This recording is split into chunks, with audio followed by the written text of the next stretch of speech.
Good afternoon. Welcome to the first in a series of 3 live webinars sponsored by the Reflexology Association of California. My name is Dr. Spindelilus. I'm a board-certified traditional naturopath, a certified reflexologist, and a certified nutritionist. I've been in medical practice in the state of California for almost 19 years, and I am the head practitioner with the Tree of Life Holistic Wellness Center in Redding, California. We have over 1,000 patients, both local as well as worldwide. For a number of years, I've been actually applying reflexology into our practice as a diagnostic tool as well as a mode of treatment for a variety of different issues such as multiple sclerosis, Lyme, cancer, high blood pressure, accident-related issues, just to name a few. The first webinar here we're having today is Reflexology and Case Studies. We will go over my extensive experiences in a clinical environment where reflexology has been used in treatment protocols as well as diagnostic procedures. The other purpose for this is to introduce to the general public the whole principle of reflexology, what reflexology is, how it differs from massage therapy, and again, how it can be used in both the conventional as well as alternative or complementary medical practices. So what is reflexology? Well, by the actual definition, reflexology is a therapy that is performed by applying pressure with the thumb and other fingers on the feet, hands, and the ears. It takes into consideration the whole body, mind, and spirit. Reflexology works on the principle that the feet mirror the whole body. All right, by applying pressure to reflex points, we stimulate a reaction on the corresponding part of the body. So basically, you could look at the feet as if they were a roadmap to the rest of the body. If we press in certain areas and we do it correctly, then we actually can stimulate that particular body system. All right, reflexology is a holistic treatment that helps us stimulate the body's overall self-healing powers in a natural and safe way. Okay, it helps unlock energy channels, breaks down crystalline residue, and that form on the nerve endings, and has a very relaxing and balancing effect. All right, one of the big questions that a lot of people have about reflexology is how it differs from massage therapy. They each have their places in holistic treatments. All right, first of all, reflexology is not massage therapy. Massage therapy utilizes a wide variety of protocols for anything from relaxation to deep tissue, issues about muscle training and so forth. You have to be licensed and trained in there, as you have to be trained and certified in reflexology. Licensing depends on the city and state that you're in. Within the state of California, it actually varies quite a bit. But reflexology is not massage therapy. It is meant strictly as a tool to not only help relax the client or patient, but also to stimulate those particular areas of the body, whereas massage therapy is not necessarily meant to do that. All right, what we're going to do during this particular webinar session here is we're going to talk about a series of case studies, patients that I've actually had in our practice that we have treated with reflexology as a mode of treatment in correlation or in conjunction with other treatments. All right, so we're going to go through each one separately, and at the end, we'll open to anyone asking any questions. All right, the first patient I'd like to talk about is, before I get to that, I'd like to talk about the Reflexology Association of California. They are the sponsor for this webinar. And as I said, this is the first in a series of 3. Okay, Reflexology Association of California is a nonprofit state professional organization that promotes the scientific and professional advancement of the study and art of reflexology and the safety of the public on behalf of its members and society. Membership in RAC is open to all reflexologists and other interested parties, regardless of their educational programs that they've taken or techniques used or location. All right, so let's get to some of the case studies. Again, we have used reflexology within the Tree of Life Holistic Wellness Center for quite a number of years. And before I started using it, I had heard about it, thought it was interesting, but it was because of a particular doctor that I know of. He's the reason I decided to switch and add reflexology to our list of tools or protocols. His name was Dr. Christopher. He's a world-famous naturopathic doctor, and he basically practiced for about 30, 35 years. Well, he had, like us, a very large clinic, and we have lots of equipment there. We have ultrasounds, and we have EKGs, and you name it, we have it in there, urinalysis machines, and he had all the latest gizmos as well. One day during his practice, the power went out.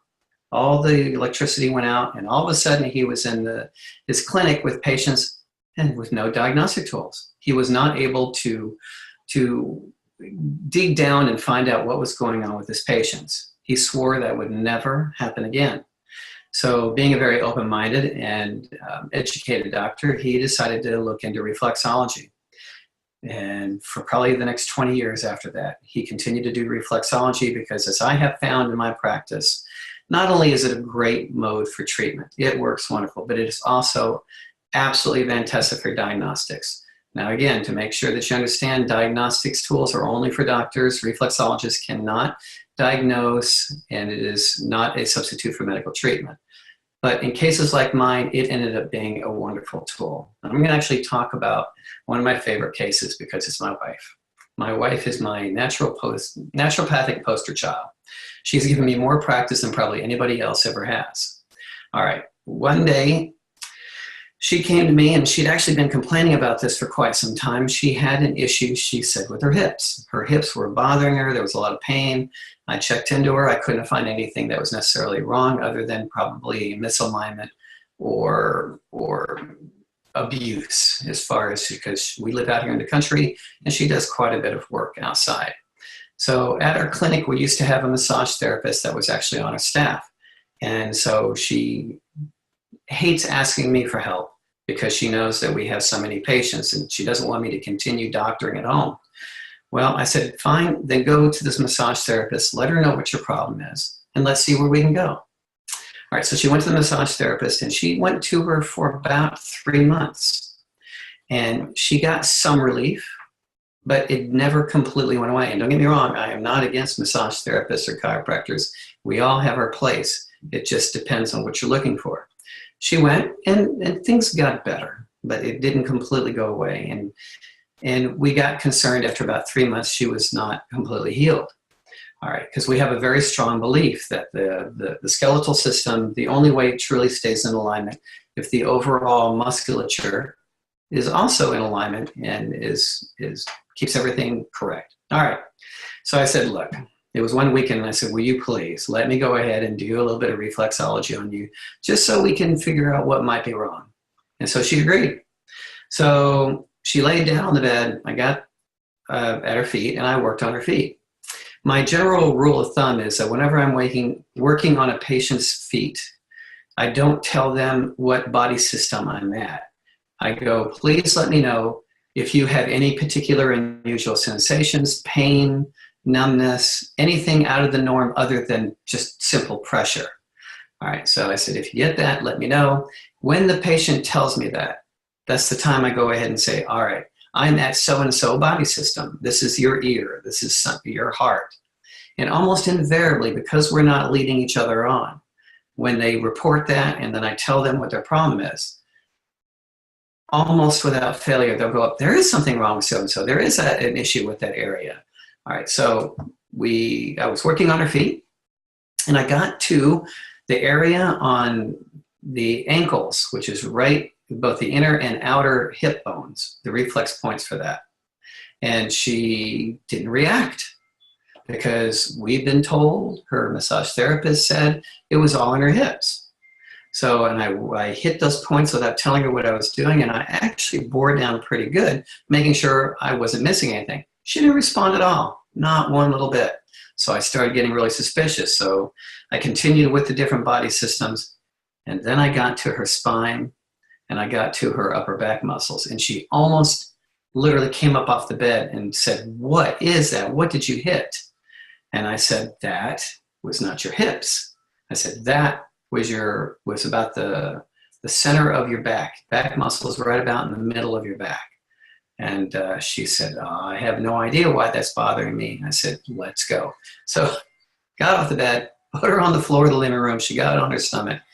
And I got onto her back because we can do some very minor massage therapy. And I went exactly to that location that showed up during the reflexology, not her hips, at the middle of her back. And when I hit that one spot that it showed on her feet, but I hit it on her back itself, again, she almost came off the floor and said, "That hurts." She said that she did not know that that location was there and was bothering her. Well, as a doctor, we know that, and a lot of therapists know, that you may be hurting one area, but the pain will refer somewhere else. And so because of her posture, the way she walked, the different stress issues, her back wasn't hurting, but it was referring down to her hips. So all this time, everyone had thought it was her hips in pain, and it actually wasn't her hips. It was a particular muscle group in her back. So for about the next month after that, we did reflexology. We did some work straight on her back, but we also hit those particular points on her feet, and her back completely healed up. This has been now about a year and a half, and it never came back. So reflexology is a great tool for diagnostics as well as treatment. So it allowed me to find out where her actual injury was, and then we use it to help the body heal itself by stimulating those muscles. Because that's one of the big things about reflexology. People will look at it and they go, "Oh, I've heard horror stories, the amount of pain that you experience." Because some reflexologists will bear down pretty hard, and I do as well, but you never do more than the patient is capable of handling.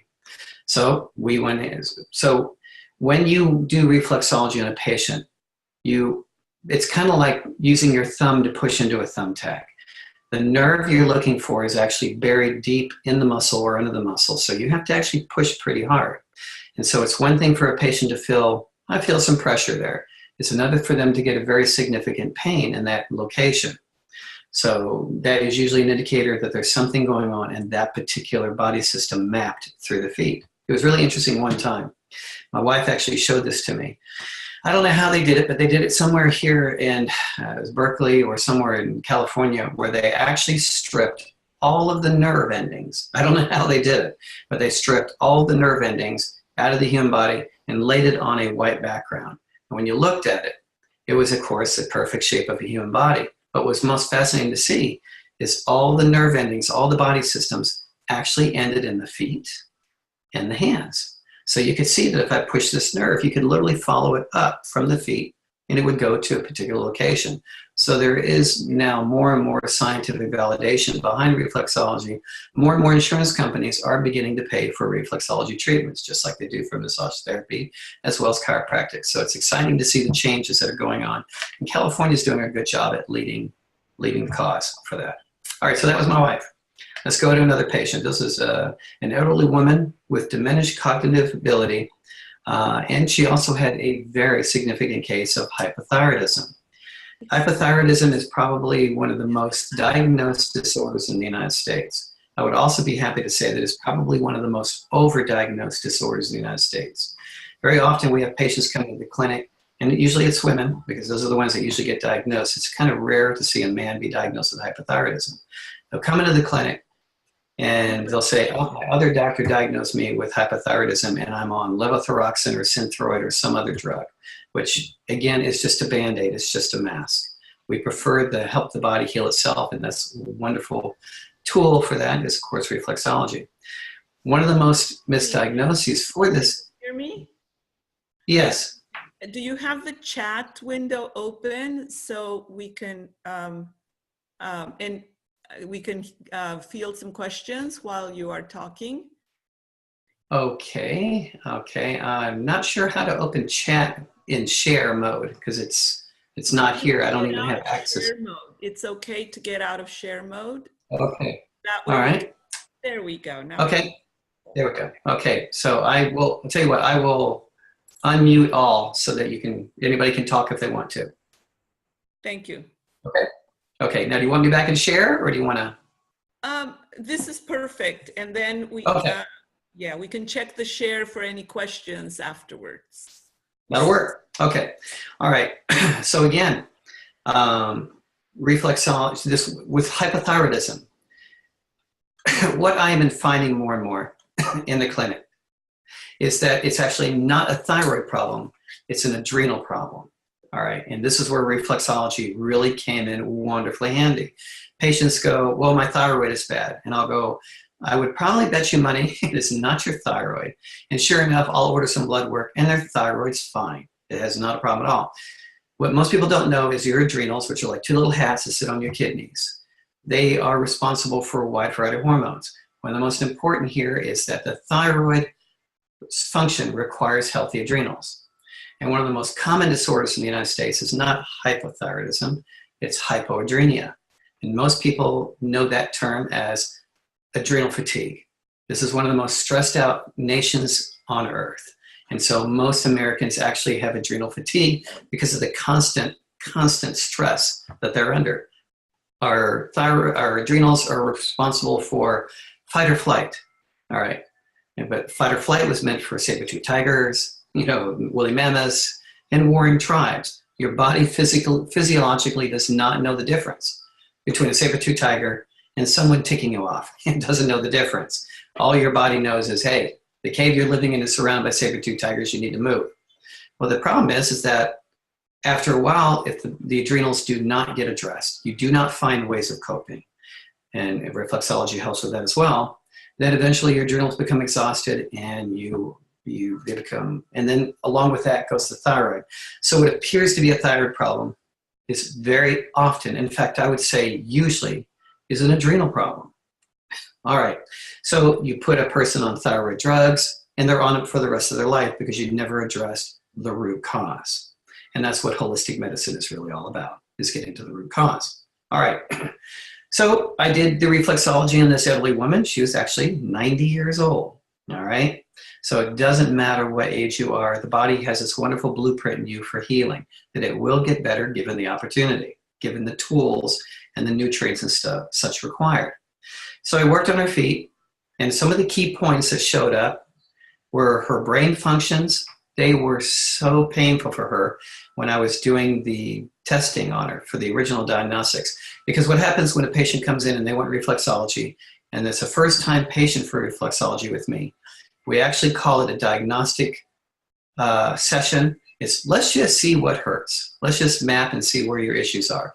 And we do a chart or a map of every point that was triggered.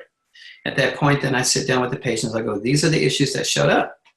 All right, well, in her case, a significant amount of issues showed up with her brain functions. Her brain, and also the pineal, the pituitary, and the hypothalamus, all triggered inside of her.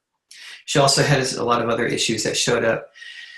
She was born with severe scoliosis, a significant back issue. And I understand, but over the years, here she is 90 years old, and she'd become pretty bitter over her life because of dealing with this, living the standard American lifestyle, the standard American diet. She ended up, as the years went by, with more and more osteoporosis. So her scoliosis, of course, only became more aggravated with the osteoporosis.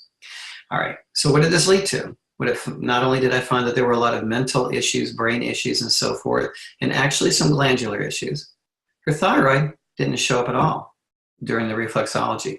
What did show up was her adrenal glands. Her adrenal glands almost sent a 90-year-old lady out the house. It was so painful when I hit her adrenal glands. It was quite painful for her. So we were able to get this down to, okay, she's got an adrenal issue, and her brain has just been stressed out for years and years. We also were able to find the triggers for the scoliosis. So we started working. After that, I discussed the issues with her, told her what we could do, and we chose not to put her on any form of significant thyroid issues, because she did have a thyroid issue, but it wasn't because of the organically wrong issue with the thyroid, it was because of her adrenals. So what that really requires within holistic medicine is, or holistic protocols, treat the adrenals, okay? Support the thyroid and help her learn to relax, to find coping mechanisms. One of the big questions I ask patients, and this is something that's extremely common in reflexologists, I think see this quite often, is a larger and larger number of patients are coming into the clinic with severe anxiety, severe depression, severe long-term stress. And so one of the biggest things you can do to treat your clients or your patients is to ask them a very simple question. You don't need to tell me what you do. You just will tell me, how often do you, is it once a day, once a week, once a month, once a year, How often do you do something for you? How often do you do something not for your husband or your wife or for your children or for school or for work? How often do you take time out to allow you to decompress? And almost without fail, the average patient comes back and their eyes just glaze over and they look at me and they go, I don't know how to answer that question because I don't do anything. So you need to get them started on, remember, holistic is mind, body, and spirit. You deal with it all. Reflexology is an excellent tool because what did it show in the case of this woman? She was massively stressed out. It was affecting her brain, which is affecting her cognitive issues. So we set up a series and she came in once a week for quite some time, where we did a reflexology treatment and we focused. Well, always with reflexology, you treat the whole body. You end up touching every point on the feet. You will spend a certain amount of time on those issues or those body systems that showed that there was a concern. So while working with her, we would spend a lot of time on the brain functions, and she would get mad at me because it hurt, but she knew that it was important, so she would stick to it. We worked a lot on the adrenals. I gave her some holistic medications, herbs and such, to help support the adrenals, help the thyroid a little bit, because we put her on a thyroid program. And those type of things. We talked to her about nutrition. And every week she came in. And what we noticed was each week that went by, the pain when I was doing the protocols on her feet, when we were touching those body systems, got less and less and less. Because what my general rule of thumb is, especially in the elderly or in children or the very sick, I will start out and I'll be a little hard on the feet, but I actually hold back. As the weeks go by, I actually start pressing harder and harder and harder. And yet the patient says, it's not hurting as much, because I'm noticing that no matter how hard I'm pressing, the body systems are healing, so the pain is not there like it used to be. So it got to be when all of a sudden her hands and feet, which is a thyroid kind of symptom, her hands and feet started getting all toasty and warm again, which means the adrenals were healing, therefore the thyroid was recovering. And one of the things that her daughter, because her daughter would bring her to the clinic each week for it, and she very often would sit in during the sessions and we would joke and try to relax the mom and talk to her while we're going through all this. The daughter, who's also a patient at the clinic, reported that as the weeks went by, and this is a good thing, her mom got more and more of a smartass, got more and more snippier. She started going back to her old self. Her brain started thinking more clearly and she could snap back at her daughter faster. Instead of forgetting things, instead of not being able to concentrate, she was able to fire right back, and she got to be a cocky little thing. And we all would joke about it during the session. So it was a joy to see that by working on the brain centers, by working on the adrenals and just the overall endocrine system, she started coming back to her old mean old self. But we were happy when she was happy about it as well. So it was a joy to watch her go through that. So that was her. All right, we had another patient, okay, and actually we still do treat her, but only comes in about once every maybe a couple of months just for a follow-up. Again, she's an elderly woman. She's about 84 years old. Massive, massive foot neuropathy. Okay, for those that don't know, neuropathy is a condition, in this case of the feet, where you begin to have more numbness and tingling and shooting pains down the feet, meaning that it's more of a diagnosed as a nerve disorder. Hers had gotten to the point to where her feet were so numb, she had a problem walking at all because she couldn't feel her feet. She couldn't feel when she was stepping on the floor. So she would have to wear these leg braces. She had a cane that she was walking around. Dear sweet lady. And she came into the clinic with some very life-threatening issues, and we're blessed we got through that. And so we talked about, let's look at, after we got through the life-threatening issues, let's look at this balance issue in the neuropathy. And I took a look at her feet, and this is one thing that we have to be aware of as a reflexologist. Part of her problem, the reason for the neuropathy, was extreme varicosities, extreme varicose veins, all the way down to her feet. And as a reflexologist, we have to be aware. They are easily damaged, so we have to be very careful working around them. And when we see varicosities of that nature, we know there is a nutrition issue. There's a dietary issue because the vessel walls are not being fed and they literally begin to weaken and collapse. So we discussed that with her and she started improving her diet. We started working on her feet. Most reflexology patients will actually kind of just lie back and relax. We have a standard massage table and most of them just like to lie flat and they're kind of talking to me while I'm working on it because most don't like to be quiet and that's okay. We play some light music in the background and they'll chat once in a while, though some actually will find it relaxing and pretty much just about drift off to sleep. Well, she liked looking at me, so we have a wedge pillow so she can look straight up and she's just a talker and she's talking throughout the whole thing. And great attitude because as we started working on the feet, the nerves started to wake up and she would get this and she did it on purpose. She'd get this really angry look at me every time I hit something. It would cause her leg to literally convulse because we woke up a nerve. And then we'd start laughing about it and she'd say, I'm sorry. And I said, as long as you don't kick me in the face. But she did great because it would literally jerk almost out of my hands. As the weeks went by, the nerves healed more and more. It got to be where she didn't have to use the cane to walk anymore because the nerves, just by doing the reflexology, began to stimulate them. It began to stimulate the nerves. It began to stimulate blood flow. Whenever you have blood flow, it means more oxygen and more nutrients. Nerves will heal. There is no such thing as nerve damage that will not heal. It will heal. They just happen to take an incredibly long time sometimes. So by changing her diet so that her feet were able to start healing, and by doing the stimulation that we were doing on the nerve centers on her feet, she got to where she didn't have to use the cane as much. She said she could actually feel her feet again. She could feel walking on the floor. She could actually have full sensation. So it was exciting to see. All right, and again, always nutrition. Diet should be a part of any program. All right, so that was her. All right, we had another very interesting case, and this was a young lady, only 33 years old, with multiple sclerosis. Right. This is one of those weird little cases where when she originally came to the clinic, the MRI showed all the proof for multiple sclerosis. Whenever you have serious autoimmunes like lupus, even RA, multiple sclerosis, muscular dystrophy, they are not real diagnoses. They're more subjective or objective on from the part of the doctor.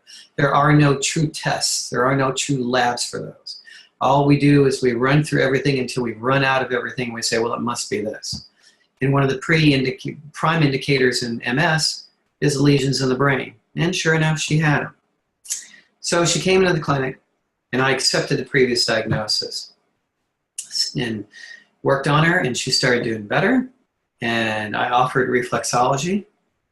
Reflexology is fascinating. For those who know anything about multiple sclerosis, you know that it is a progressive disorder, and they eventually go from being a little bit wobbly to being on a cane and finally being in a wheelchair until finally they just can't function at all. She was 33, so she was now at the stage of the cane. Her vision was beginning to go. Her ability to swallow was beginning to go. These are all standard signs of MS. So the first diagnostic, so to speak, treatment of her feet was to find out where the issues were. And there were issues in the brain, but there were issues other places too that were fascinating. I started working on those. And this is such a blessing. In 3 weeks, she was off her cane. In 3 weeks, she was off her cane. We worked on her for a year because autoimmune and diseases such as this take a long time. She did wonderful. She changed her diet. She did everything she was supposed to do. She did everything I asked her to. Within a year, not only was she, of course, off her cane, but now she was 34 years old, and for the first time in her life, she moved out of her parents' house, got her own home, got her own job, and did something I did not approve of, but I was happy for her. She could wear high heels, and that's a big deal for a lot of women with MS. So it was exciting to see what happens when you stimulate the nerves. Sometimes it's kind of like a physical therapy. Yes. Oh, okay, I thought you wanted to say. It's kind of like physical therapy. You need to get the body moving. You need to get it working. And one of the things that happens in MS and muscular dystrophy, myasthenia gravis, is the patient begins to lose the ability to move. And by doing reflexology, you actually do the nerve stimulation for them. and it begins to wake it up. And so it's a wonderful way of getting the body moving without getting it moving, because the brain and the feet begin, and those body systems begin to make the connection again. So it's very exciting to see this kind of thing happen. So reflexology has a wonderful place even in those types of situations. The incurables, Jerry Lewis telethon type issues, they are not incurable. It's amazing what can happen with just the feet. All right, next patient we can talk about. Here was, okay, let's see. This was a patient, oh, this is exciting. This is pretty much pure reflexology. This is a case of a patient who was in an auto accident about 4 years prior to having met me. And she came in for other issues that we dealt with, but she complained about her neck. She'd been in an accident, like I said, about 4 years ago. And she'd been going to a chiropractor. It was a neck injury. And you could actually look on her neck. And I imagine some of you have probably seen this. When somebody gets a serious neck issue, it will actually cause a little bulge at the back of the neck, the posterior, right where the neck comes in connection with where the shoulders are. You get this bulge. And over time, this can get bigger and bigger and bigger. All right, she'd been going to a chiropractor for 4 years. And it plateaued, the healing plateaued to a point and just never got better. She continued to have to go to this chiropractor once a month, year after year after year, and it never got better. Okay, it's going to sound like here I'm talking against chiropractors, and I'm not. Okay, just like doctors, like reflexologists, like chiropractors. There are good and there are bad. All right, okay, a chiropractor can be a wonderful tool. Unfortunately, like doctors also, there can be some very bad ones, and they tend to not get to the root cause. They tend to not want to teach the patient. One thing one should always remember is the word doctor. The doctor comes from Latin and ancient Greek, and the actual translation for doctor is not healer. It is teacher. All doctors are teachers. We are teachers first, and then we treat. We are supposed to treat our patients, but as we have a little saying at our clinic, we want you to get so boring that we tell you to go away. In other words, we want you to get better where you don't need doctors anymore. All right, we're here if you need us. Go away, spend your money somewhere else. That's the goal. And unfortunately, with a lot of chiropractors, not all by a long shot, but a lot of chiropractors as well as doctors, but in this case, chiropractors, they will adjust you all day long, but they don't teach you how to hold the adjustment. And as I alluded to earlier in this session, the skeletal system is held in alignment for one and only one reason, and that's the overlaying muscular structure. All right, so if you want the bones to stay in alignment, you have to treat the overlying muscles, all right, and then they can treat it. Well, she'd been going here for years, nothing was happening, so she asked if we could do it. So we did the reflexology and worked on her and found where the issues were, and it was truly, I mean, it was no great mystery here. It was in the around C7, you know, in her neck. All right, so every week for, it was probably 2 or 3 months. Every week for 2 to 3 months, she came in for a regular session. We worked on her every single week. We did some therapy on her neck, but we did a lot of overall reflexology therapy type stuff. It was so exciting because we took pictures as we went along, and the bump in her neck shrunk more and more and more until it began to look like a regular neck. And she, even after the first treatment, she said that she was already having pain relief. And so now she comes in, like I said, once every couple of months or so. Yeah, about every 2 to 3 months she comes in just for a checkup, just to make sure everything's okay, just to do a little quick check. And what was so exciting was, about 2 months ago, she got another car wreck. Got into another and aggravated that point. It was whiplash, a hyperextension. The good news was, and was so exciting to her, we started treatments right away again. And instead of taking months to heal, within a couple of weeks, she was better again. So in other words, once the body gets imbalanced and you get injured, it has a tendency to get back into its original healthy state that it should be, because it was already balanced before. So it's neat to see that once a patient heals, they can recover a lot quicker. All right, let's see what else we have here. All right, so we talked about the woman with the cognitive issues, the foot neuropathy, multiple sclerosis. We talked about my wife and about the car accident. All right, so those are pretty much the case studies that I wanted to cover while we were going to have this particular session. Again, be careful. You know, I'm not trying to say that reflexologists can diagnose. I'm in a different situation, but overall, reflexologists do not diagnose. They are not a substitute for medical treatment. But what I am seeing is exciting. All right. When I first came into the Reading area, this was the second clinic my wife and I ever ran. Like I said, I've been in medical practice for almost 19 years. And when I got here, I was that hippie doctor that showed up. It's like, who is this? Because Reading, California is not the most open-minded, I guess I could say. You know, in California, it's not considered one of the most open-minded areas. And they knew what naturopathic doctors were. They knew about naturopathy, but they weren't really sure about this. And so reflexology requires a lot of education. You have to educate your patients into what this treatment is.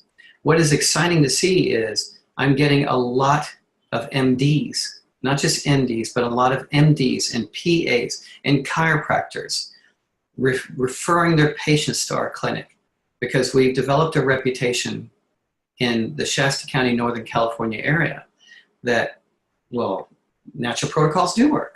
They actually do. And what's exciting is I'm beginning to hear from MDs who are telling me that they are very disappointed with their medical school. We all have to go to med school, but they're coming to me saying that they are very disappointed in med schools because it didn't teach them anything about holistic medicine, how to treat chronic disorders. And they're actually beginning to go back to school for naturopathic medicine, for reflexology. It's very exciting to see that this is becoming more well-known, even in little tiny places like Redding, California. So that's pretty much what we'll cover now. If there are any questions or anything. Here. I have a question without going into tremendous detail on nutrition, because that could be an entire other webinar. Absolutely. What kind of diet mainly did the lady have to do, the one with the foot neuropathy? And all right, I'm gonna be very blunt. This actually turns away a lot of patients. It's really interesting. I'll answer your question, but we have 100% success rate with cancer, MS, Lyme disease, all these types of issues if the patient follows the program. And one of my requirements when it comes to really serious disorders is you will be a vegan, at least for the term of the program. All right, vegan. I am for most people don't know this, but I'm one of only 2 doctors in the Northern California area who is a vegan. I am a vegan doctor.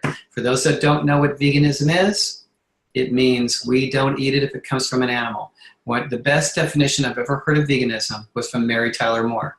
I know a lot of people are a little bit too young to know who she was. I remember her, loved her. Mary Tyler Moore was a vegan, a very long-term vegan. All right. And one time she was being interviewed on TV, and the journalist said, "Mary, I understand you're a vegan."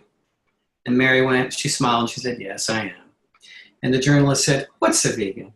Because most people know that it's, you know, we don't eat animal products, but people don't really understand that. We'll go, well, is fish an animal? You know, is honey an animal? Blah, blah, blah. And so Mary answered the question very succinctly. She said, if it, meaning food, if it comes from something that has a face, I don't eat it. Very simple.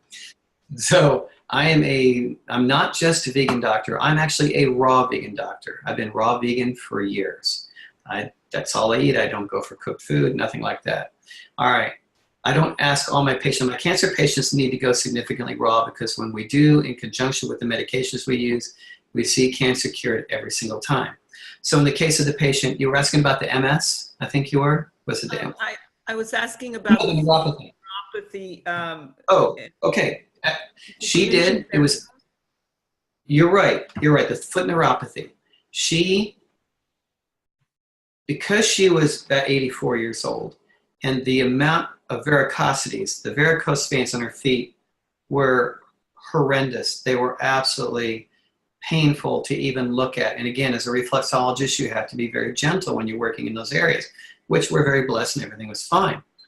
I told her, I said, this alone says that you have a serious nutritional issue.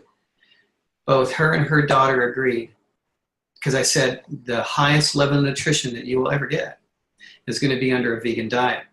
All right. Because, for example, me, I've been vegetarian, now vegan most of my life, and now a raw vegan for years. I take no supplements. I take no vitamins, no minerals. I take nothing. Everything I need comes from my food, and I only eat one meal a day. That's all I eat, and yet I have the energy to go climbing to 8,000 feet on Mount Shasta, mountain climbing, snowshoeing. We do that on the weekends a lot. All right, that's not bragging. I'm saying it's what the body is capable of doing. So she agreed to go vegan because it's an important thing about what I'm trying to say here. It's not just the nutritional aspect. Here's something that if you take nothing else away from this except for the benefits of reflexology and the statement I'm about to make, you've got more than your money's worth, and it's this one right here. There is a substance called arachidonic acid. Kind of sounds like arachnoid, like spiders, but it's arachidonic acid. It is an EFA. EFA means essential fatty acid. The very word essential is a medical term which means you don't make it, your body needs it from an outside source. Like vitamin C is an essential vitamin. We don't make it. We have to get it from oranges and fruits and vegetables. It's interesting that cats can make vitamin C, but we can't. All right, so arachidonic acid is an EFA, kind of like omega-3s and 6s. We need it for our body. But here's the fascinating thing. I'm not going PETA on anybody. This is what you learn in med school. It's a simple fact. When we run a blood test on a patient for arachidonic acid, a good level of arachidonic acid is 10 milligrams. If you look at a blood test, it says no more than 30. So 10 good, 31 bad, and above. Above 30 is bad. Above 30 is bad, 10 good. When you have a plant-based diet, you actually intake about 10 milligrams a day. All right, no problem. All right, when you have an animal-based diet, animal protein, animal fats, and things of that nature, when you do that, then you actually, on average, intake approximately 400 and plus milligrams a day. So 10 good, above 30 bad, 400 really, really bad. What happens when you have an average load of 400 milligrams a day going into your system? Instead of being beneficial, what it does is it causes massive systemic inflammation.